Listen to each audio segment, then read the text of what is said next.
ഇപ്പം എന്നൊരു ടൂറ് പോവാൻ. ഇപ്പം സമയം 3 മണിയാണ്. ഇപ്പം തായ്ലൻഡിലേക്കാണ് കേട്ടോ പോകുന്നത്. കമ്പനിക്കാരാണ് കേട്ടോ ഇപ്പാനെ കൊണ്ടുപോകുന്നത്. മേലാറ്റൂരിനാണ് തീവണ്ടി. അപ്പോൾ അവിടേക്കാണ് പോണത്. ഇതാണ് കേട്ടോ റെയിൽവേ സ്റ്റേഷന്.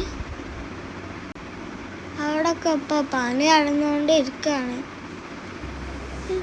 ഇപ്പാൻ്റെ കൂടെ പോണ ആൾക്കാരെത്തി. ഇപ്പം പോവാനുള്ള ട്രെയിനും വന്നു. ഇപ്പാക്ക് ഇരിക്കാനുള്ള സീറ്റ് എവിടെയെന്ന് ഇങ്ങനെ നോക്കുകയാണ്. ഈ തീവണ്ടിൻ്റെ ഒരു വലിപ്പേ! എത്രങ്ങാനും ബസ്സാൾ കൂട്ടിയിട്ടാണ് ഒരു തീവണ്ടി. കുറേ ആളും ഉണ്ട് ഇതിൽ. ഇപ്പം കേരള എടുത്തിട്ടോ. ഇപ്പം എറണാകുളം വരെ ഇപ്പം തീവണ്ടിയിലാണ് പോകുന്നത്.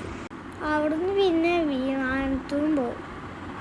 രാത്രിയാണ് വിമാനം. ഉമ്മച്ചീറ്റും മടങ്ങി പോന്നപ്പോഴാണ് ഇനി ഇക്കാന് കൊണ്ടുവരാൻ വേണ്ടി ഞങ്ങൾ സ്കൂൾക്ക് വന്നത്. ചിന്നാദ്യം തന്നെ കണ്ടുപിടിച്ചിട്ടോ. ഇക്കാനിങ്ങനെ നോക്കി നിൽക്കുകയാണ്. സ്കൂൾ വിട്ട് നേരാണ്ട് നല്ല തിരക്കുണ്ടായിരുന്നു കേട്ടോ അവിടെ. പിന്നെ ഞങ്ങൾ പോന്നപ്പോൾ ഒരു കരിമ്പ് ജ്യൂസും കുടിച്ചു. പിന്നെ ഒരു മാങ്ങ തിന്നു, പൈനാപ്പിളും തിന്നു. നല്ല ടേസ്റ്റ് ഉണ്ടായിരുന്നു കേട്ടോ. വീട്ടിലെത്തിയപ്പോൾ നല്ല റൈസും കിട്ടി. അത് തിന്ന് ഞങ്ങൾ രണ്ടാളും തീവണ്ടി ഇങ്ങനെ ഇരുന്നു.